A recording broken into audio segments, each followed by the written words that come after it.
기도하옵나이다. 아멘. 예, 오늘 계속해서 우리가 골로새서를 강의합니다. 골로새서 1장 13절로 17절 말씀으로 영적으로 함께하는 삶. 첫 번째 시간 같이 은혜 나누기를 원합니다.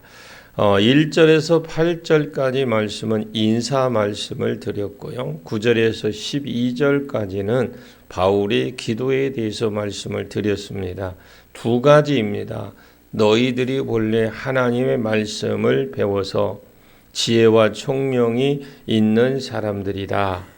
지혜와 총명이 하나님 뜻을 아는 데에 나가게 해달라. 이런 기도를 했고, 성경 지식을 많이 아는 것하고 이 성경 지식을 통해서 또 하나님이 나를 향하신 또 뜻을 발견하는 경우도 다릅니다. 하나님 말씀을 많이 알면 하나님이 말씀을 통해서 나를 향한 향하여 뜻을 주시듯 나를 향하여 주시는 음성, 나를 향하신 계획들을 알 수 있게 되는 겁니다. 내가 어디서 어떤 부분을 수정을 들어야 될 것인지 깨닫게 되는 것이죠. 이 하나님의 뜻을 아는 데까지 나가게 해달라고 바울은 곧 골로새 교회를 위해서 기도를 했습니다. 하나님의 뜻을 아는 것으로 채우게 하시고, 그리고 10절에 주께 합당하게 행하여 주의 뜻과 일치하게 행할 수 있습니다. 하나님의 뜻을 알아야 하나님의 뜻에 합당하게 행할 수 있습니다. 다윗이 하나님이 자기를 향한 뜻이 나라를 확장시키는 일인 줄 모르고 창세기 49장 9절의 말씀을 이루는 삶이 모르고 성전을 지으려고 했던 것입니다. 내가 하나님의 뜻에는 일치하지 않는 삶이 됩니다. 하나님이 아시고 전쟁을 하라고 했습니다. 그 일을 하니까 하나님께서 은혜를 베풀어 주시고 가는데, 그가 가는 데마다 말씀하시더라. 주께 합당하게 행하여 범사에 기쁘게 하고, 이를 행해야 우리가 하나님의 뜻을 알게 되고, 또 행해야 하나님의 뜻에 합당하고 주를 기쁘게 하실 수 있다. 그리고 모든 선한 일에 모두 열매를 맺을 수 있다. 이렇게 행하면 하나님을 아는 것에서 더 자라난다라고 했습니다. 하나님이 나를 향한 뜻이 이것이었구나 하고 하나님을 더 분명하게 깨닫게 된다라는 것이죠. 그리고 바울이 한 그 두 번째 기도는 그의 영광의 힘을 쫓아 모든 능력으로 능하게 하셨습니다. 하나님 곧 골로새 성도에게 하나님의 힘에 그 능력으로 그들 능하게 해 주옵소서. 그래야 우리가 온갖 어려움과 또 예수 믿으면서 오는 그 핍박을 어려운 환경들을 이길 수 있고 견딜 수 있다고 했습니다. 그래서 우리로 하여금 빛 가운데에서 성도의 기업의 부분을 얻기에 합당하게 하신 하나님께 감사할 수 있습니다.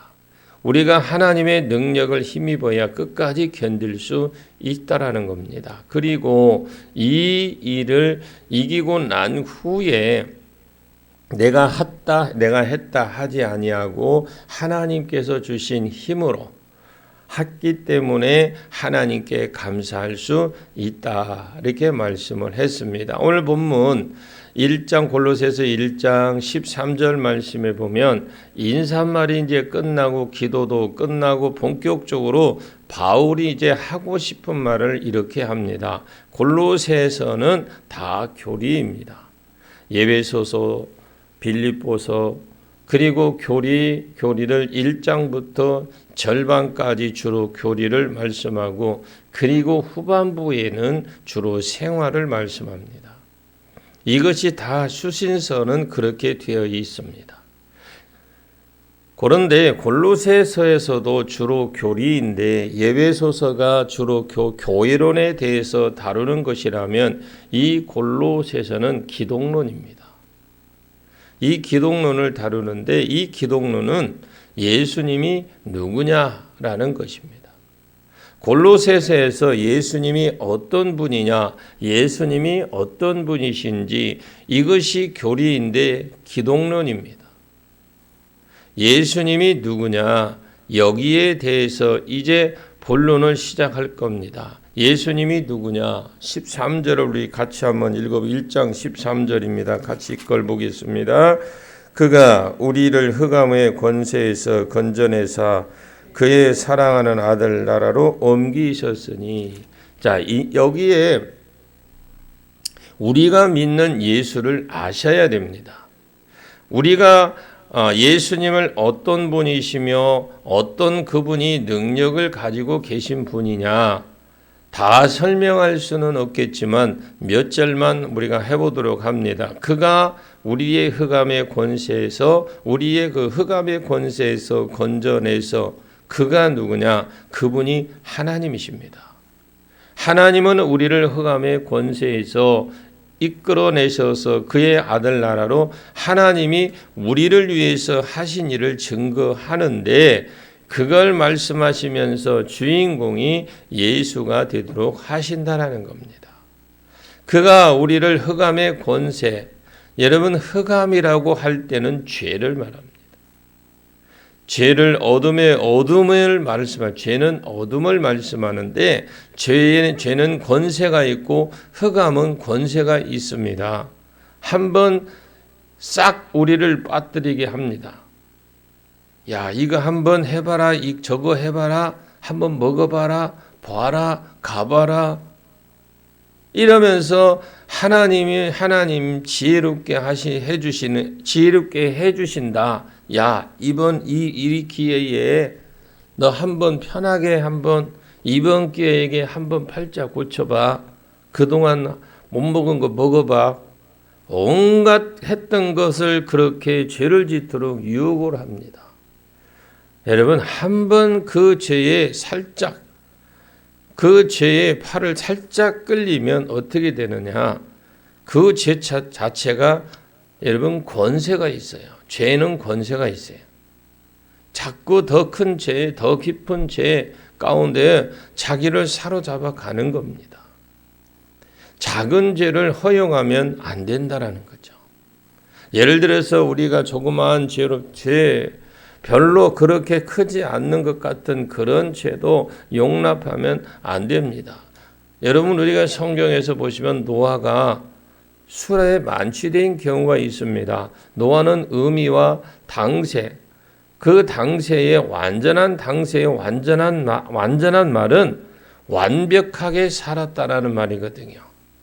하나님이 시키는 말은 완전하게 순종을 했다라는 말씀인데 그의 범사에 그러니까 그가 범사에 죄가 없다는 말은 아니거든요.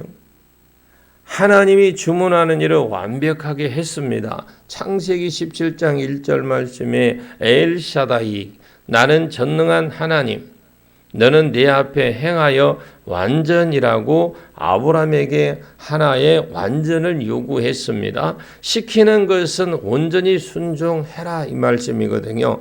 하나님과 동행했던 노아가 그 방주에서 나와서 가장 먼저 번제를 드리고 농사를 짓고 포도나무를 심어 포도주를 한 잔 먹다가 나중에 만취가 되어서 600살 된 노아가 최소한 적게 잡아도 한 300년, 400년 하나님과 동행했던 노아가 술 한 잔 먹고 나중에 텐트에서 벌거벗고 만취가 되어 누워서 잤습니다. 노아가 후자가 이 지경이 되었을까? 왜 이렇게 후자가 되었을까? 사람은 타고난 의가 없다라는 은혜에서 붙들려 있을 때만, 하나님 은혜에 붙들려 있을 때만 그가 의인이요 당세의 완전한 자라, 하나님과 동행할 수 있다라는 걸 교훈해 주는 겁니다. 여러분 보십시오. 300년, 400년 완전하게 살았는데 그가 은혜에 떨어지니까 후자에 우리가 볼 때 어떻게 그렇게 할 수 있을까 하지만 사람은 완전한 자가 없습니다. 은혜 안에 있을 때만 완전합니다. 여러분 사소한 죄를 용납하지 않기를 바랍니다. 흑암의 권세가 있고 죄도 권세가 있습니다. 노아 같은 경우도 처음부터 그렇게 만취가 되리라 생각을 안 했습니다. 내가 여태까지 몇백 년을 하나님과 동행하면서 의인으로 완벽하게 살았는데 술 한잔 먹는다고 어떻게 되겠나. 그런데 어떻게 되었습니까? 죄는 권세가 있어서 로마서 7장을 보시면 자기를 더욱 제가 원하는 대로 잡혀서 오라 공고한 사람이로다. 누가 이 사망의 몸에서 나를 건져내랴. 흑암에 한 번 순종하면 못 빠져나옵니다. 작은 죄를 허용하지 말아야 됩니다. 그래서 많은 백성들이, 많은 하나님의 성도들이 죄의 종으로 사는 길입니다. 많은 사람들이 죄의 종으로 한 번이라도 죄에서 벗어나지 못하고 거절하지 못하고 계속해서 거짓말하고 계속해 부정한 것으로 부정하는 그 옳고 옳지 않는 이것을 죄 가운데 그냥 빨려 들어가게 되는 겁니다. 그런데 하나님이 우리에게 어떤 복을 주셨느냐? 흑암의 권세에서 건져내서 그의 사랑하는 아들의 나라로 옮기셨다라는 겁니다. 하나님의 사랑은 아들 나라로 옮기셨다 그 말씀이에요. 그냥 단순한 하나님의 사랑 우리가 찬양하고 그냥 사랑 외치는데 하나님의 사랑은 단순한 사랑 아닙니다. 하나님의 사랑의 대상인 아들의 나라로, 그러니까 아들의 나라로 우리를 옮겨주셨다라는 겁니다. 하나님이 천국으로 우리를 옮겨주셨다라는 말이 쉽겠죠. 그리고 14절에 보면 그 아들 안에서 이렇게 말을 합니다. 하나님께서 우리를 흑암의 권세에서 끊어서 내어서 그 사랑하는 아들의 나라로 옮겨주셨는데 어떻게 옮겨주셨느냐? 14절을 한번 보십시오. 14절 볼까요? 14절입니다. 1장 14절이요. 시작. 그 아들 안에서 우리가 속량 곧 제사함을 얻었다. 자, 여기에 보면 그 아들 안에서 하나님은 모든 복을 주실 때에 뭘 통해서 주시는 말씀이에요? 예수님을 통해서 주신다. 예수를 통해서 하나님께서 우리를 구속하신 때도 하나님께서 우리를 흑암의 권세에 건져내서 천국으로 옮기실 때도 하나님과 우리가 바로 하는 것이 아니고 예수님을 통해서 우리의 기도를 받으실 때도 예수를 통해서 하나님의 권능을 우리에게 부어주실 때도 누구를 통해서요? 우리의 죄를 통해서 십자가에 달리신 그 예수님의 이름을 통해서 모든 축복이, 모든 권능이 예수 그리스도를 통해서 일어난다. 그 말이 예수 안에서라는 말입니다. 단순하니 그냥 예수 안에서라는 게 아니라 예수 안에 다 포함이 되어 있어요. 그의 아들 예수 안에서 우리가 구속값 주고 샀다는 말인데 이게 우리가 호세아서에서 보면 뭡니까? 고엘이라고 그랬어요. 구약에 여러분 고엘 제도가 있잖아요. 이스라엘 백성들이 예를 들어서 아이를 못 낳고 형이 죽으면 그 형제가 대신 그 형수에게 들어가서 아들을 낳아주는 고엘 제도를 고엘을 대주고 그리고 아들을 낳아주는 게 고엘 제도입니다. 그리고 빛으로 팔려갔을 때에 고엘이 대신 사주는 건데 예수 그리스도를 고엘로 보내주셔서 구속 곧 죄사함의 권세를 얻게 하셨더라. 자, 우리가 흑암의 권세에서 어떻게 빠져나왔는지 죄의 권세에서 어떻게 빠져나가는 그 하나님께서 주셨다. 죄에서 빠져나가는 권세를 하나님이 빼주셨다. 어떻게 우리를 죄의 권세에서 빼주셨으면 하나님의 아들의 나라로 옮겨주셨는데 그 뒤에 누가 역사하는 이 마귀가 우리를 한 번 채우면 점점 더 죄의 종으로 우리를 이끌어가는데 도대체 우리가 어떻게 그렇게 빠져나왔는지 나는 이제 다시는 이런 짓을 안 한다. 그래, 결심했다. 이렇게 해서 빠져나가는 것이 아니라는 겁니다. 아이고, 내가 저거 잘못된 거야 하고 안 하고 빠져나가는 게 아닙니다. 하나님이 우리를 위해서 예수 그리스도를 십자가에 죽게 하시고 그 피값으로 우리를 구속해서 사주시고 구속 곧 죄 사함을 얻게 하셨더라. 아멘. 여러분들이 한 번 더 이것을 한번 다시 한 방송을 들어보십시오. 이해가 잘 안 돼요. 이게 정리가 돼야만 여러분 내가 믿음에 확신이 섭니다. 정리 한 번 듣고 안 난 두 번, 세 번 자꾸 정리가 될 때 본문 읽어보고 자꾸 하시면 금방 정리가 될 겁니다. 요한복음 8장 1절부터 예수님이 성전에 앉아서 성전 바닥에 사람들을 가리키고 있었습니다. 그 8장 3절에 보시면 현장에서 가늠하다 잡힌 여자를 데리고 왔습니다. 신명기 22장 22절에 보면 모세의 율법이 이런 자들을 돌로 치라고 했는데 선생은 어떻게 하시겠습니까? 그들이 물었습니다. 이것은 고소할 조건을 얻기 위한 예수님을 시험하려고 했던 것이죠. 죽이라 하면 당시에 유대인들은 로마의 속국이 있었기 때문에 죽일 그런 권한이 없습니다. 그러면 위반이 되는 거고 이 로마의 속국 때문에 로마 사람만 사람을 죽일 수 있는 그런 권한이 있기 때문에 죽이기를 한다면 너무 사람한테 고발하면 이 월권으로 예수를 죽게 되는 것이고 그리고 죽이지 마라 이렇게 말을 하면 그러면 율법을 어기게 되는 것이 되죠. 율법을 어기는 것은 그래서 이러지도 저러지도 못하게 하고 있을 때에 자꾸 묻기를 그들이 끝이지 않았던 겁니다. 어떻게 할 거냐? 분명히 이렇게 해도 저렇게 해도 죄가 되니까 그러니까 이에 일어나 이르시되 너희 중에 죄 없는 자가 먼저 돌로 치라 그랬습니다. 자, 이 말은 신명기 17장에 보면 어떤 죄인을 돌로 쳐 죽일 때는 반드시 증인이 먼저 돌로 치라.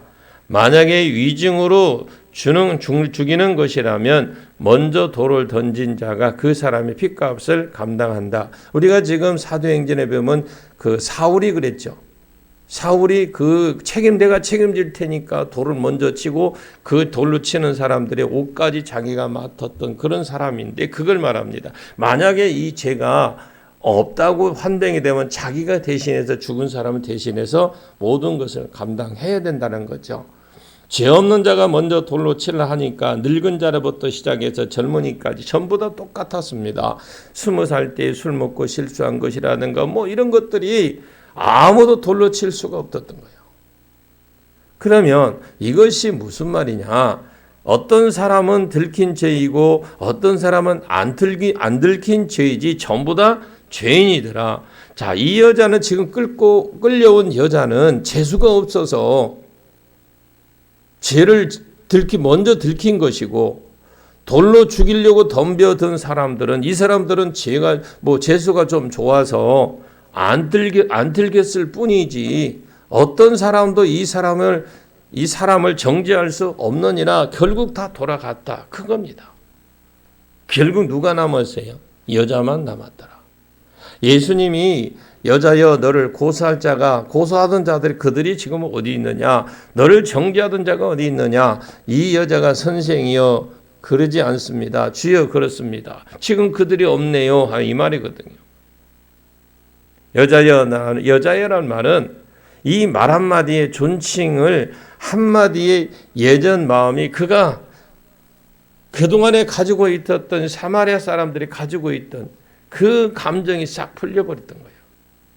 많은 사람들이 그를 어떻게 불렀습니까? 그런데 여자여 늘 정죄하던 자가 어디 있느냐? 너를 그렇게 정죄하던 자가 지금 어디 있느냐? 이 말이거든요. 죄 없습니다. 나도 너를 정죄하지 아니하노니 가서 다시는 범죄하지 말라. 그리고 돌아가 버렸더니 그랬더니 12절에 나는 세상의 빛인데 이것은 이 세상이 어둡다라는 그런 반증이기도 하죠. 나는 세상의 빛인데 나를 믿는 자는 어떤 복을 받느냐 이 말이거든요. 그러니까 다시는 어둠 즉 죄의 길에 다니지 않는다. 우리가 아무리 벗어나려고 몸부림을 쳐봐도 못 벗는 그 죄를 유일한 그 죄를 벗어나게 내가 벗어날 수 있고 내 자녀가 벗어날 수 있는 유일한 소망이 있는데 그것이 무엇이냐? 예수를 만나는 예수를 여러분 그 영이 만나는 일 말고는 없다 이 말입니다. 예수님 만나십시오. 예수님 만나시고 여러분들에게 자손대로 후손들에게 예수님 만날도록 여러분들을 통해서 그런 역사가 일어나야 됩니다. 죄값은 예수님 만나야 됩니다. 나는 세상의 빛인데 나를 믿는 자는 어둠에 다니지 아니하고 그렇게 말씀을 하셨고 뭘 얻으라느냐? 생명의 빛을 얻으라는 겁니다. 이 여자가 지금 가늠하다가 현장에서 죄 없이 잡혔는지 몰라도 죄가 있는지 없이 잡혔는지 몰라도 진행되어든 죄가 드러나니까 그가 현장에서 그런 죄를 하다가 잡혀왔는지 아니면 계속적으로 하다가 잡혀왔는지 그걸 모르겠지만 그러면 수가성 여인처럼 다섯이죠 남편이 다섯 번째 이것도 내 남편이 아니다 생각하고 있는 중인지 모르겠습니다만은 이건 죄에서 벗어나지 못한다는 것에 대한 증거예요. 계속 한번 맛보면 계속 그 맛을 죄의 값은 자꾸 죄가 권세가 있기 때문에 그렇다는 거죠. 그런데 나를 믿는 자는 어둠에 다니지 아니하고 생명의 빛을 얻으리라 이 말씀이거든요. 예수 믿으면 영생으로 들어간다. 이 쉽게 말하면 그런 말씀입니다. 생명이 영생입니다. 영생의 생명의 빛을 영생으로 들어간다. 그럼 예수님이 이 여자를 용서해 주면 됩니까? 안 됩니까? 야 나도 너를 정죄하지 아니하노니 가서 너희 집에 가라. 가서 막 그냥 편하게 살아라. 그러면 예수님이 어떻게 말하면 됩니까? 안 됩니다. 댓글을 쓰기에 안 될 것 같아서 개 중에 하나씩 하나님 이름 아래에 될 것 같아 이러면 안 될 것 같아요. 그런데 이러면 사실 안 되거든요. 그러시면 안 됩니다 하고 이러면 안 되거든요. 왜 안 되느냐 이것 보십시오. 신명기 22장과 22절 23절에 보니까 현장에서 간음한 남녀를 돌로 쳐 죽이라고 하신 분이 하나님이셔요. 그럼 예수님은 누굽니까? 하나님이시거든요. 태초의 말씀이 계시니라 그 말씀이 곧 하나님 예수 그리스도입니다. 그럼 그 말씀하신 그분이 그렇게 뛰거나 그 말을 따른 사람이 그 어떤 향기가 아니라는 것이죠.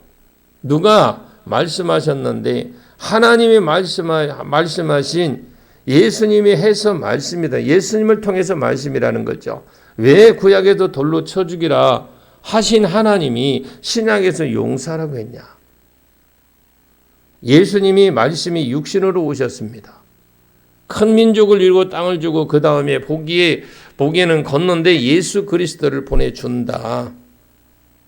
하신 분이 이분이 만나고 나왔어요. 내 죄를 지시고 아담 이후에 모든 범죄자를 죄를 지시고 사단의 권세를 머리통을 깨뜨리고 오신 것입니다. 그래서 죄 가운데 사단 밑에 재미 있어서 종으로 끝까지 전해주시기 끈을 전해주기 위해서 그냥 끌어내주기를 위해서 그랬죠. 끌어내기 주기 위해서 그 그래 아들의 나라로 옮기셨다라는 거예요. 그래서 예수님이 이 여자를 용서한 것은 자기를 지금 전제로 깔고 있다. 공생애를 시작했고 첫 사역이 뭐냐? 물로 포도주를 만드는 사건입니다. 그때부터 예수님이 뭘 이야기하시는 이 예수님 엄마가 와서 야, 이 집에 포도주가 떨어졌는데 좀 기적을 좀 해봐라 했을 때 예수님이 여자여 내 때가 아직 이루어지지 않았습니다. 그런데 이때는 십자가 때를 말하는 겁니다. 자, 예수님이 공생애를 시작할 때부터 벌써 뭘 바라보고 계시느냐? 이미 예수님은 십자가를 바라보고 가시고 있었다라는 거죠. 십자가만큼 요한복음이 항상 자기에 대해서 자기 영광을 받으실 것에 대해서 계속 수직수시로 이야기를 했습니다. 그럼 예수님이 지금 이 여자를 현장에서 간음한 여자를 나도 너를 정죄하지 않고 죽이지 않고 가라. 이렇게 말씀하시는 것은 구약하고 다른 이야기거든요. 왜 지금 이렇게 죄를 용서해 주시는 예수님은 자기의 죄를 이 여자의 죄를 위해서 뭘 해줄 수 있는 것을 그렇지 대신 죽을 것을 내다보시면서 이 여자를 죄를 용서해 준 줄로 믿습니다. 죄는 권세가 있어요. 흑암의 권사도 있습니다. 우리를 하나님께서 어떤 복을 주셨느냐? 이 죄의 권세에 흑암의 권세에서 우리를 건져 주셨습니다. 아멘. 건져 주셔서 그 사랑의 아들 나라로 옮겨 주셨습니다. 어떻게 그 일을 하셨습니까? 그 아들 안에서. 그 아들을 우리의 구속으로 보내주셔서 고엘로 보내주셔서 우리의 죄를 위해서 십자가에 죽게 하시고 우리가 구속과 죄사함을 얻었다. 이렇게 말씀합니다. 오늘 본문 14절 말씀에 보면 계속해서 그래서 이제 자연스럽게 넘어가죠. 그분이 어떤 분인지 나를 위해서 십자가 죽어주신 예수님, 내 죄의 삶을 위해서 죽어주시고 나를 위해서 끄집어내 주셔서 하나님의 아들, 자기 아들이 자기 나라로 건져주신 구속해 주신 예수님이 어떤 분이냐? 그는 보이지 아니하시는 하나님의 형상이 다시 예수님이 보이지 않는 하나님의 형상이다. 하나님의 형상이라는 말은 예수님 하나님의 성품이라는 것은 하나님 전부를 다 말하는 겁니다. 하나님이 예를 들어서 하나님 사랑, 온유함, 능력, 지혜, 인자 온갖 것들을 다 그런 것들을 다 형상이다라는 거죠. 보이지 않는 하나님의 형상이 예수님께 다 들어있다고 했습니다. 그래서 예수님을 보면 하나님이 누군 줄 압니다. 도마가 아버지여 보여달라고 했을 때에 도마야 내가 나를 봤는데 어떻게 아버지를 보여달라고 하냐. 나를 본 자는 아버지를 본 자다. 예수님의 사랑과 사시는 것을 보면서 그분이 어떻게 사람들을 사랑했는지 보면 하나님의 사랑을 알 수가 있고 그분이 예를 들어서 귀신을 쫓아내고 그 바다와 바람을 잠잠케 하고 죽은 자가 예수님을 말을 듣고 일어나고 하니까 벌떡 일어나고 귀신이 그의 말에 순종하는 것을 보면서 그의 능력과 동시에 하나님의 능력을 알아야 됩니다. 예수님이 설교한 이 말은 우리가 서기관과 바리새인들의 말과 같지 아니하더라. 말씀 한마디로 감동해서 뒤집어지는 영혼을 보면서 구약의 하나님의 말씀과 지혜를 알아야 됩니다. 그래서 하나님의 모든 그 보이지 않는 영광과 형상들이 전부 다 예수 안에 있다라고 말씀합니다. 이 나머지 부분은 내일 아침 하도록 하겠습니다. 기도합니다. 참으로 고마우신 아버지 하나님 감사합니다.